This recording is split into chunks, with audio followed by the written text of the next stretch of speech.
Bom dia a todas e todos. Meu nome é Renata e hoje eu falarei sobre uma parte da pesquisa que realizo. Então, meu trabalho por hora está intitulado de O ensino de língua portuguesa no currículo paulista. Recentemente tivemos a homologação da Base Nacional Comum Curricular, que implica aí a necessidade de construção ou reconstrução dos currículos das redes de ensino, com vistas aí a se adequar a essas novas exigências nacionais. Então, diante disso, a Secretaria Estadual do Estado de São Paulo reconstruiu pela terceira vez seu currículo. Chama-se, então, essa terceira reconstrução de currículo paulista. Para discutir, então, esse componente curricular, eu parto da seguinte questão: como o currículo paulista se apropria da BNCC no que diz respeito aos embasamentos teóricos do componente curricular de língua portuguesa, ensino fundamental, anos finais, no nível de concretização do currículo prescrito? Tendo em vista essa pergunta, eu tenho o seguinte objetivo: analisar como a SEDUC organiza e considera as aprendizagens previstas na BNCC para o componente de língua portuguesa e ensino fundamental, anos finais, no currículo prescrito. Para isso, eu me fundamento primeiramente na perspectiva de linguagem do Círculo de Bakhtin, a qual é compreendida como enunciativa discursiva, considerando também que essa é a perspectiva adotada desde os PCNs, cuja centralidade, então, se dá no trabalho com o texto enquanto gênero discursivo. Também acrescenta-se a isso a perspectiva dos multiletramentos, a multiculturalidade e a multimodalidade dos textos. A pedagogia dos multiletramentos surge a partir do grupo Nova Londres com a intenção de se construir aí uma prática mais contextualizada, mais significativa.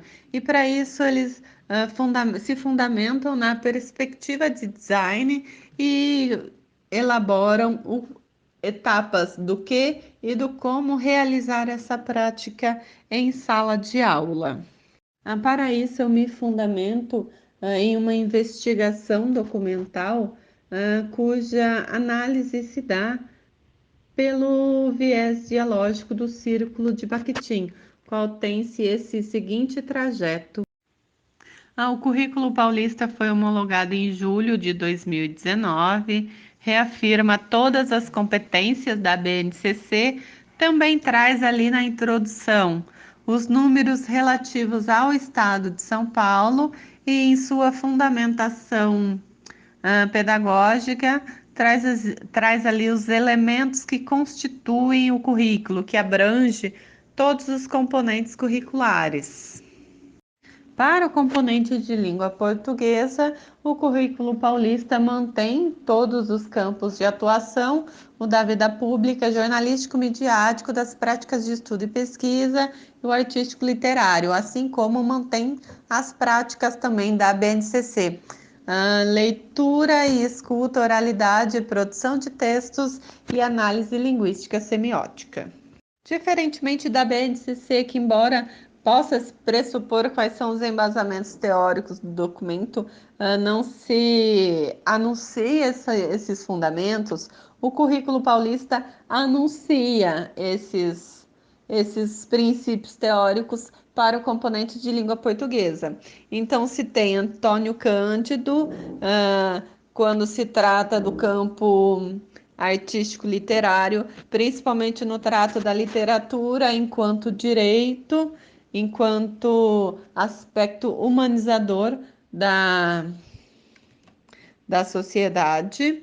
Tem-se aí também a Roxane Rojo, no trato aos multiletramentos, a fundamentação teórica do Grupo Nova Londres para a pedagogia dos multiletramentos e o Lancashire Nobel para os novos letramentos também. Enquanto na parte dos fundamentos pedagógicos do documento fala-se em multiletramentos, já na parte específica de língua portuguesa, assume-se essa perspectiva da pedagogia dos multiletramentos. Então, no componente de língua portuguesa, afirma-se que esses multiletramentos significam a expansão do termo letramentos para atender às necessidades da sociedade do século XXI. No entanto, consideram que tais podem acontecer independentemente da tecnologia, pois significam a confluência de práticas. Assim, os multiletramentos implicam, na verdade, qualquer prática que envolva mais de uma semiose, com ou sem tecnologia, tanto que exemplificam com as campanhas publicitárias. Para atender então esse cenário das novas necessidades sociais, principalmente aí provocadas pelo avanço tecnológico, eles trazem a pedagogia dos multiletramentos a partir da noção de designer, a qual é explicada a partir da seguinte citação: somos herdeiros de padrões e de significados já convencionados, e ao mesmo tempo somos designers ativos de significados. E como designers de significados, somos designers de futuros sociais, de locais de trabalho, de cidadania e da comunidade. Considerando isso, então, o documento afirma que o professor precisa ter um novo posicionamento no qual compreende aí uma relação mais colaborativa entre professor e aluno. É a partir dessa noção de designer que eles trazem os novos letramentos, os quais aí, na verdade, representam essas mudanças tecnológicas e implicam obrigatoriamente no uso da tecnologia para tais. Assim, então, eles trazem um novo ethos e a nova prática para ressignificar a prática em sala de aula. As novas práticas, então, são as novas formas de participação e o novo ethos surge dessas novas práticas, pois acontece em dois espaços, tanto físico como virtual. Então, há de se considerar esses dois espaços em nossas vidas. Outro momento significativo dessa construção curricular é, a partir do Grupo Nova Londres, se afirma qual é a missão da educação paulista para o componente aí de língua portuguesa. E que seria, né, garantir a todos os alunos, a partir de aprendizagem no contexto escolar, participarem plenamente da vida pública, na vida em comunidade e poder participar da vida econômica. Um currículo faz essa divisão. De um lado, tem-se a participação plena na vida em comunidade e na vida pública, e de outro, se possível, na vida econômica. Essa não é uma divisão realizada, por exemplo, no documento, no manifesto do Grupo Nova Londres. Por fim, então, temos aí algumas conclusões provisórias.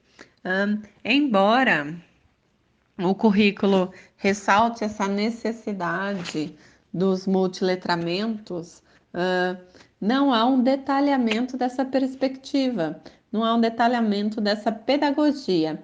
E por ser algo novo no currículo, né, deveria haver uma maior atenção a isso. Além disso, também não se pode restringir a noção de pedagogia dos multiletramentos a essa noção de designer como é feita no currículo. Há também a necessidade de se atentar ao modo como serão trabalhados, né? Para que não haja apenas uma normatização, como aconteceu com os gêneros, por exemplo. Um outro aspecto que merece atenção é a responsabilização do professor e da escola pela mudança na prática pedagógica, pela necessidade de se construir uma prática mais colaborativa. Se responsabiliza o professor e a escola por essa alteração no contexto escolar. Também, enquanto todos os outros campos são tratados a partir de habilidades, o único campo que não tem essa ocorrência é o campo artístico literário. Aliás, o campo artístico literário não só não é tratado a partir dessa perspectiva de habilidade que perpassa todos os outros campos, mas é tratado principalmente da literatura como sonho acordado das civilizações, da literatura enquanto elemento constituinte ao ser humano, como direito. Também tanto a necessidade aí da formação do leitor literário, quanto desse caráter humanizador da literatura, são referenciados o tempo todo, nos dando aí uma luz do fim do túnel para o trato ao componente de língua portuguesa, considerando o atual momento sócio-histórico que estamos vivendo. Então, agradeço